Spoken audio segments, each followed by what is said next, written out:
ഇറാനും ഇസ്രായേലും യുദ്ധമുഖത്താണ്. സംഘർഷം അതിരൂക്ഷമാവുകയാണ്. ഈ അടുത്ത കാലത്താണ് നമ്മൾ പഹൽഗാം ഭീകരാക്രമണത്തിന് പിന്നാലെ പാകിസ്ഥാനുമായി സംഘർഷത്തിൽ ഏർപ്പെട്ടത്. അതിനുശേഷം ഇപ്പോൾ സമാധാനത്തിന്റെ വഴിയെ നമ്മൾ എത്തി നിൽക്കുന്നതേ ഉള്ളൂ. ഇവിടെയൊക്കെയാണ് രാജ്യത്തിന്റെ നയതന്ത്ര ബന്ധം എത്രത്തോളം സുരക്ഷിതമാണ്, എത്രത്തോളം കൃത്യമാണ് എന്ന് നമ്മൾ അന്വേഷിക്കുന്നത്. കോൺഗ്രസ് പലയാവർത്തി ആ ചോദ്യങ്ങൾ ചോദിക്കുന്നുണ്ട്. രാഹുൽ ഗാന്ധി പല രൂപത്തിൽ ചോദ്യത്തിന്റെ കെട്ടഴിച്ചു വിടുകയും ചെയ്യുന്നുണ്ട്. പക്ഷേ ഇവിടങ്ങളിലൊക്കെ വിലങ്ങുതടിയായി നിൽക്കുന്നത് വിശ്വപൗരനായ ശശി തരൂരിനാണ്.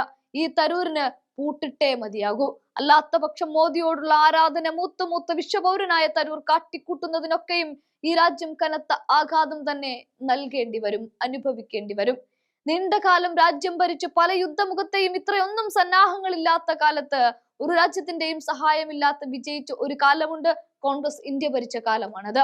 ആ കോൺഗ്രസ് ഇന്നുയർത്തുന്ന വാദങ്ങളെയൊക്കെ കാറ്റിൽ പറത്തിക്കൊണ്ട് മോദിയെയും മോദി ഭരണകൂടത്തെയും അവര് മാത്രമാണ് ഈ രാജ്യത്തെ രക്ഷിക്കുന്നത്, നിലനിർത്തുന്നത് എന്ന്, അത്ര നല്ല നയതന്ത്ര ബന്ധമാണ് നമ്മുടേത് എന്നൊക്കെയാണ് തരൂർ മോദി സ്തുതിക്കിടയിൽ ആവർത്തിച്ച് പറയുന്നത്.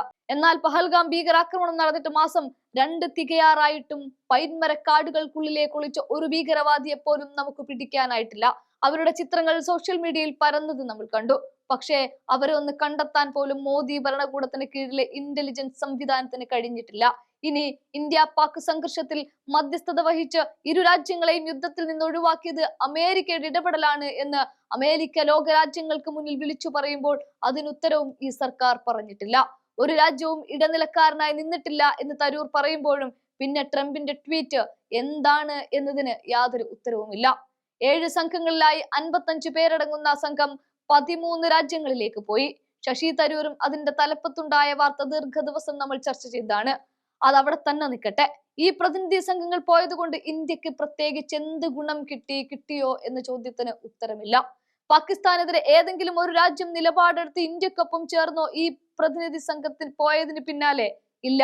എല്ലാ രാജ്യങ്ങളും ഒരു ന്യൂട്രൽ പോളിസിയാണ് ഇവർ സ്വീകരിച്ചത്. ഇനി ഈ സന്ദർശന വേളയിലാണ് UN സെക്യൂരിറ്റി കൗൺസിലിന്റെ ഉപസമിതി ചെയർമാൻ പദവിയിലേക്ക് പാകിസ്ഥാൻ എത്തുന്നത്. ഇവിടുത്തെ പ്രത്യേകത ഭീകരവാദത്തിനെതിരെ തീരുമാനങ്ങൾ എടുത്ത് നടപ്പിലാക്കി അത്തരം ഫണ്ടുകളെയൊക്കെ കണ്ടെത്തി മരവിപ്പിക്കുക തുടങ്ങിയ പ്രവർത്തനത്തിന്റെ ഒക്കെ ഭാഗമായി നിലകൊള്ളുന്ന ഈ സമിതിയുടെ തലപ്പത്തേക്കാണ് പാകിസ്ഥാൻ എത്തിയിരിക്കുന്നത്.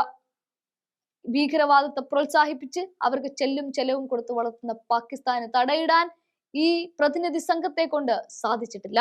ഇന്ത്യയോടൊപ്പമാണ് എന്ന് പറഞ്ഞുകൊണ്ട് നമ്മുടെ സന്ദർശനത്തിന് പിന്നാലെ ഒരു രാജ്യവും പൊതുമധ്യത്തിൽ വന്നിട്ടില്ല.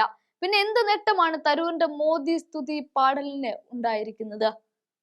ഇന്ത്യ പാക് സംഘർഷത്തിന് പിന്നാലെ ഒരു പാർലമെന്റ് സമ്മേളനം വിളിച്ചിട്ടില്ല. ഒറ്റക്കെട്ടായി എല്ലാ വിഭാഗീയതയും മറന്നുകൊണ്ട് ഈ രാജ്യത്തെ സർവ്വകക്ഷികളും മോദി ഭരണകൂടത്തെ സപ്പോർട്ട് ചെയ്തതാണ്. അവിടെ രാജ്യത്തെ സർവ്വകക്ഷികളെയും ചേർത്ത് എല്ലാ ജനപ്രതിനിധികളെയും ഉൾപ്പെടുത്തി ഒരു സഭാ സമ്മേളനം അത് കേന്ദ്ര സർക്കാർ വിശദീകരിക്കുന്നില്ല. ഈ രാജ്യത്തിന് ഈ സംഘർഷത്തിൽ എന്തൊക്കെ നാശനഷ്ടങ്ങൾ സംഭവിച്ചു എന്നത് രാജ്യത്തെ ബോധ്യപ്പെടുത്തേണ്ടതാണ്. അതിന് പകരം ചോദ്യങ്ങൾ ഉയർത്തുന്നവരുടെ വാ മൂടിക്കെട്ടാനായി അവരെ കൊണ്ട് തന്നെ മോദി സ്തുതി പാടിക്കാനായി വിദേശത്തേക്ക് പ്രതിനിധി സംഘത്തിൽപ്പെടുത്തി അയച്ചത് മോദി ബുദ്ധി ചെറുതല്ല. ഇവിടെയൊക്കെയാണ് രാഹുൽ ഗാന്ധി എന്ന പ്രതിപക്ഷ നേതാവിന്റെ സ്വരം താഴ്ത്തപ്പെട്ടത്. മോദിയോട് രാഹുൽ ഗാന്ധി ഉയർത്തുന്ന എല്ലാ ചോദ്യങ്ങളും അവർ അതിനൊക്കെ മുഖം തിരിച്ചു എന്ന് മാത്രമല്ല, രാഹുൽ ഗാന്ധിയെ പാകിസ്ഥാന്റെ പ്രധാനമന്ത്രിയായി ചിത്രീകരിക്കാനുള്ള കെട്ടിപ്പുറപ്പാടിലുമായിരുന്നു ഇക്കൂട്ടർ. ഇവർക്കൊക്കെയാണ് ഇപ്പോൾ സ്വന്തം പാർട്ടി മറന്ന് ശശി തരൂർ ഒത്താശ പാടുന്നത്. അതിന് BJP വമ്പൻ ഓഫറുകൾ തരൂരിന് മുമ്പിൽ വെച്ചിട്ടുണ്ട് എന്നും കേൾക്കാൻ സാധിക്കുന്നുണ്ട്. കഴിഞ്ഞ ദിവസമാണ് തരൂർ മോദിയുമായി കൂടിക്കാഴ്ച നടത്തിയത്. അതുകൊണ്ടൊക്കെ തന്നെ തരൂരിനെ പിടിച്ചു കെട്ടേണ്ടതുണ്ട്. കാര്യകാരണ സഹിതം ബോധ്യപ്പെടുത്തി പിടിച്ചുകെട്ടൽ ആവശ്യമാണ്.